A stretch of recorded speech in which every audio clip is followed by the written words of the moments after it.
Erica and Kimbella finally acknowledge each other. We're still talking about Sin and Erica's issues. We're still talking about Cisco and Sin's issues. And we're still talking about Jonathan and Zell and the sissified Tweety Bird crew. I'm tired of all of them. But let's get into the review, guys.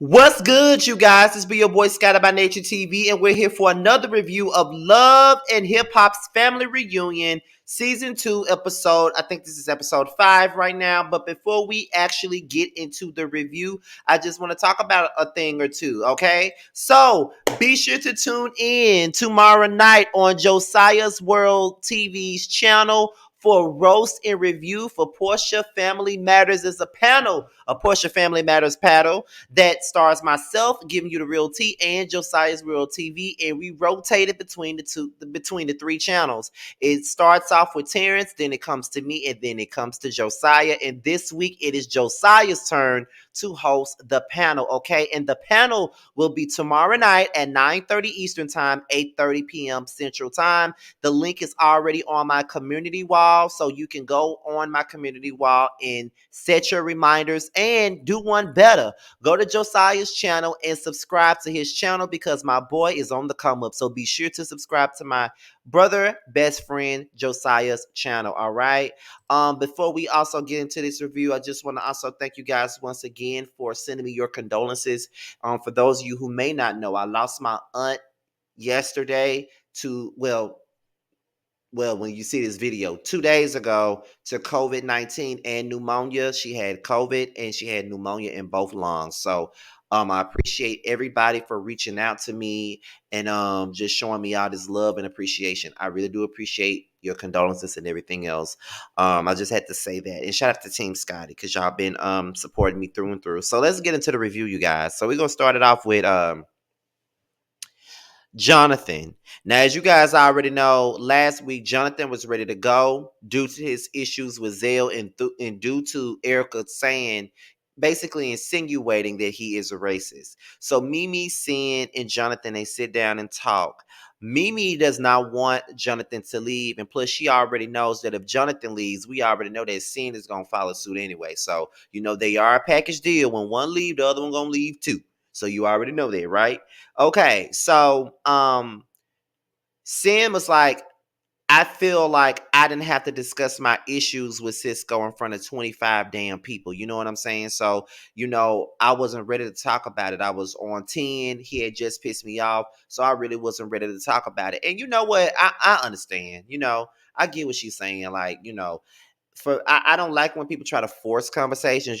Some conversations are not meant to be had, especially in a certain setting. You know what I'm saying? So I definitely get where she was coming from when it came down to that. I definitely do. Jonathan starts explaining to Mimi on why he wants to leave, and it's basically due to his interaction with Erica. Like, he was already annoyed with Zell with the whole "you too gay" remark. And then, he was like, well, how would you feel if someone said that you're too black? And then, people took that comment and took it however they wanted to take it. But me personally, I honestly don't see nothing wrong with what Jonathan said.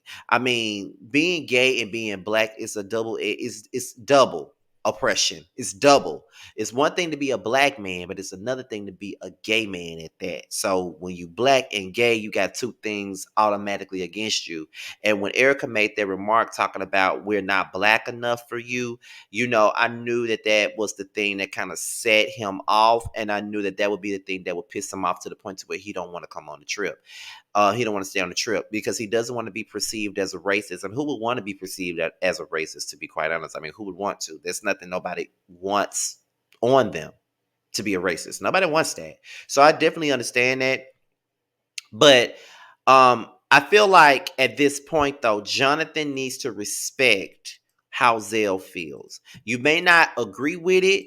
You may not like what he said. You may not like his philosophy on life or anything like that. But people are going to live in their truth in the way that they want to live in their truth. I mean, you may be flamboyantly gay. Ooh, I'm sorry, y'all. You may be flamboyantly gay, but everybody else may not be. You know what I'm saying? Like for me, I don't feel like I'm flamboyantly gay. But I do feel like I'm a little bit on the medium side. Like I feel like I'm a in between. Like I'm not that feminine, I'm not that masculine either. I just fall somewhere in the middle. You know what I mean? But Zell has his way and Jonathan has his way. You know what I mean? But I think that that's something that Jonathan has to understand. You can't make nobody feel the same way that you feel, and you can't make anybody see things the way you want it, the way you see it. Even though the way you see it may be sensible, you cannot make nobody see things you want them to see. So Chicana and Mimi, they're riding the little golf cart thing, and they talking about Erica and Amina kissing. Now, Shekinah, oh my gosh, Shakana feels away because she like that girl married and she up here slobbing all on Amina, you know what I'm saying? And she know that if Safari was doing the same thing, she would be feeling some type of way. And I absolutely agree. I absolutely agree because it's a double standard with that situation. Erica can be married and she can sit up here and kiss all on Amina, but if Safari go out and kiss on another woman, then that will be an issue. But people feel like it's not an issue because it's two girls kissing and not a girl and a guy kissing. But I feel like it's offensive either way it goes. Like I'm in a doghouse for kissing on another woman or being around another woman, and you out here kissing on another woman. You know what? You feel what I'm saying? So I get it. Safari was like, when he was talking to Joel Santana about it, he was basically saying, when she was out there kissing on Amina, I was feeling that stuff. I was ready to bring Amina back in the bedroom with us. But when it came down to it, she didn't want to bring him back in the bedroom with us. You know what I mean? Like she didn't want to do that. So she looked at me like she was pretty much offended when I asked her to. And I was just like, why be offended? But if that was me, you would have an issue with me, doing something like that. And you know what? I ain't even gonna lie to you. I get what Safari's saying. If he was out here kissing on another woman and all that other stuff just for fun, she would not be here for that. But that's the thing with it. Women is allowed to do something like that with another woman, but let a man do it in this issue. You know what I'm saying? So, yeah, that's how I feel. So now it's time for brunch. And the people that's attending brunch is Jonathan, Mimi, Sin, Rich, Booby, Yo Yo, and Peter. They're all sitting out there for brunch. And Sin was telling the group about her issues with Cisco. And quite frankly, I'm tired of hearing about Sin and Cisco. I feel like Sin is talking to everybody but the person she needs to talk to, and that is fucking Cisco. I'm tired of hearing about her issues with Cisco. I'm not even gonna lie to you. Like, I'm sick of hearing about her issues with Cisco. Like, are we gonna hear about this on every episode of this show? Because that is draining by itself.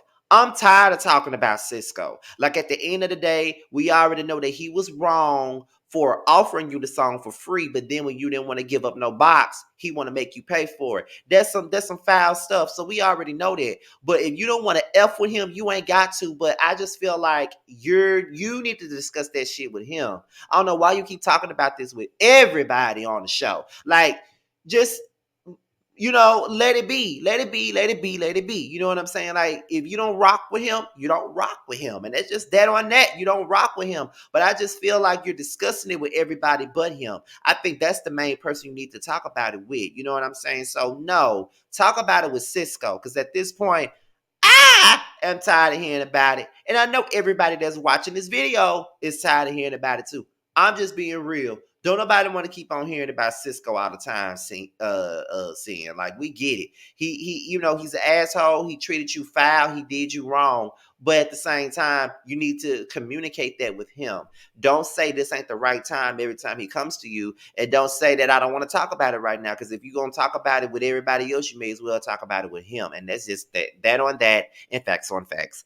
That's how I feel. But then again, let me take back what I said, because don't say that it's not the right time when he approaches you. A lot of the times when Cisco do approach people to have conversations, it's never the right time. So let me take that back. But you do need to have this conversation with Cisco, because we're all sick of hearing about it. And that's just that. I'm tired of talking about this here. So then, Peter was saying that, I was talking to him about it, and then he feels some type of way about Booby. Like he's blaming Booby for the situation. Like he's like, he feel like you using Booby to get to him. And then Booby was like, man, what I got to do with it? Like I literally just met Sin, you know what I'm saying? And I don't even know Cisco like that. So my thing about this is, if you got a problem with me, all you gotta do is come to me with the problem. That's how he feels about it. And to be honest, that's how I feel about something. You know what I mean? Like I always say this, like if you got shit. I always feel like this. If you got a problem with me, all you got to do is come to me with the problem. That's all you got to do. You know what I'm saying? You ain't got to talk to that person. You ain't got to talk to that person. You ain't got to talk to that person. You come to me if you got a problem with me. Because can't nobody express the way I feel about what's going on but me. So if you got an issue with me, you come to me. Because if I got an issue with you, I'm coming to you. And that's just facts on facts. So yeah, I'm tired of hearing about that. So now Jonathan is being convinced to stay by Mimi, Rich, and Peter. They know that he's not a racist. They just feel like he just needs to let that stuff roll off his back because he knows that that's not what he is. But Jonathan feels some type of way about it because he never wants to be perceived in the manner to be a racist. That's not something that anybody wants to be perceived as. And to be honest, I get it. Nobody wants to be called a rapist. Nobody wants to be, not a rapist. Nobody wants to be called a racist. Nobody wants to be called a colorist. Nobody wants to be called homophobic, xenophobic. None of that stuff. Nobody wants to have a label on them.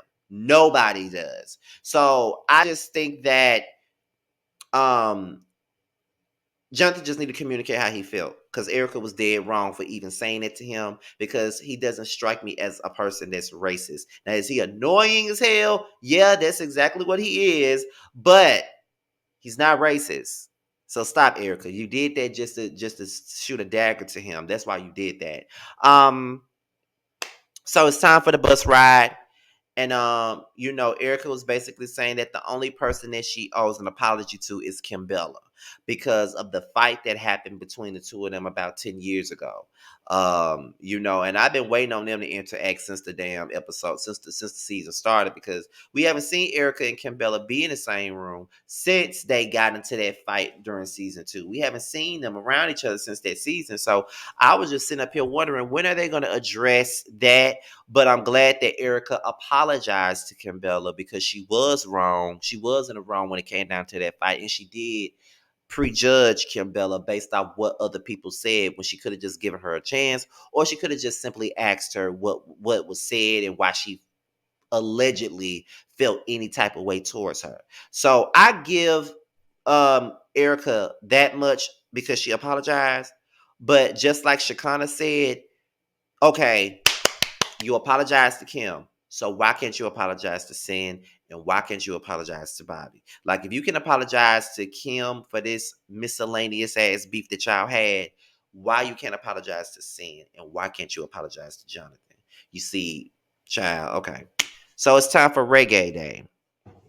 It's Reggae Day, and that's something that Safari picked. That's something that he wanted to do. And I thought it was very interesting when Safari was breaking down the Jamaican history. I thought that was very informative, and I thought that was neat that he was breaking it down, because a lot of us don't really know that much about Jamaican history. I'm not going to sit up here and lie to you, because I don't know that much about it either. But I was glad that he was breaking it down for those of us who probably didn't know. So Jonathan and Sin decided to stay. They did.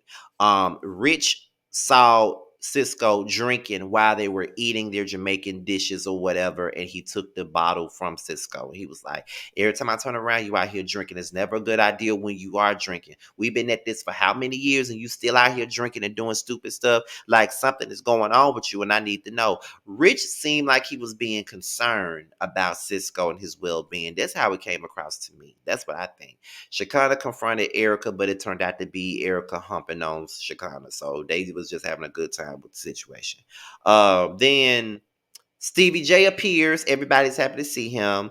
As you guys already know, the last time Stevie J and Erica Mena was in the same room, they was at the Love and Hip Hop Atlanta season 7 reunion, and they were going head to head, back and forth, whatever. But they were actually able to be cordial with one another. So Stevie J apologizes to Mimi for the umpteenth time for everything that he's ever done to her and everything that he's ever put her through. I mean, great apology, but see, I heard it all before. All of your lies, All of your sweet talk, baby this, baby that. We heard it all before, Stevie. You done apologize to this woman before, and you constantly go right back to doing the same stuff that you've been doing, okay? You got to stop it. You really do. If you're going to apologize and show us your apology in your actions, not by what's coming out of your mouth, okay? So Zell and Bobby discussed Jonathan, and Zell said, I'm over Jonathan. I feel like every time I turn around, Jonathan got a sad story.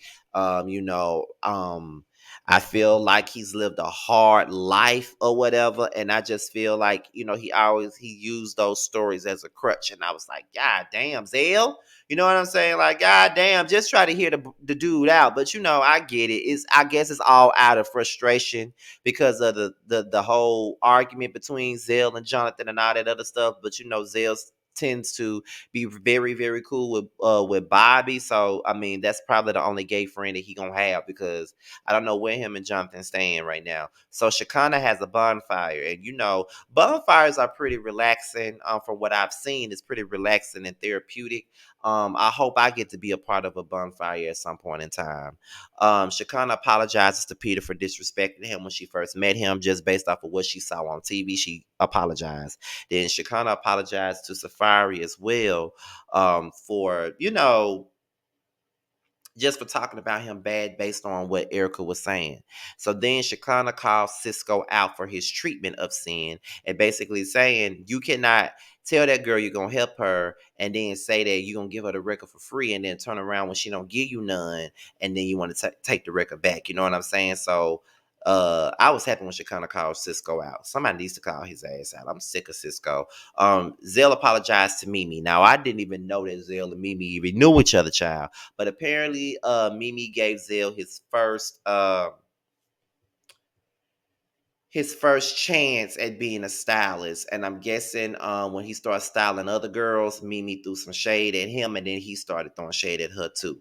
But the thing about Zell to me is that he makes us Aquarians look bad, because Zell always be ready to attack somebody and be ready to blast somebody whenever they fall out. Do you know how many people I've fallen out with and I don't never blast them on anything that I know about them? Like, I always have to use this person as an example. And I know that I get annoyed when people constantly ask me this question or ask me about this person. But the most infamous friendship that I had before, the most infamous fallout that I ever had, because that's the only fallout I ever had on YouTube, was with Justin J.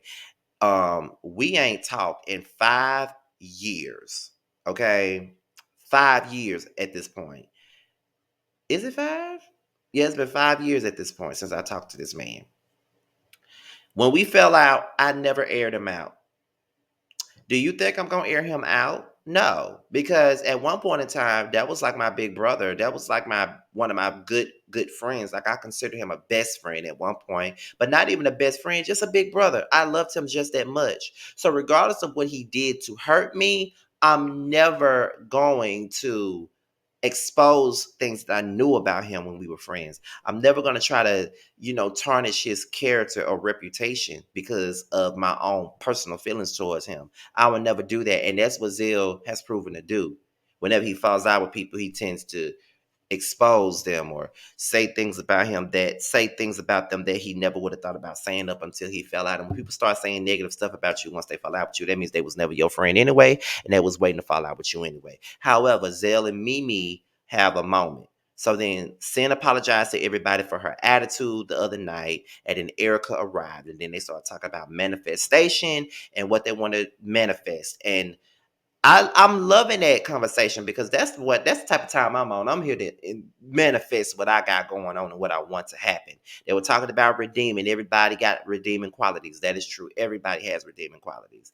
There's Shakana tries to find resolve with Sin and Erica. And my thing with Shakana is this right here. There's certain things that you just gotta let go and let God. And Sin and Erica is one of those things, because they're never gonna be cool. They're never gonna get past whatever they had going on. They're never gonna apologize to one another. It's going to always be what it is. And you cannot force things where it don't fit. Sin and Erica don't rock with each other. Sin is fine with not rocking with Erica, and I'm pretty sure that Erica is fine with not rocking with Sin. There's just that on that and facts on facts. Like, if they don't chin check each other, that's the accomplishment. That's it.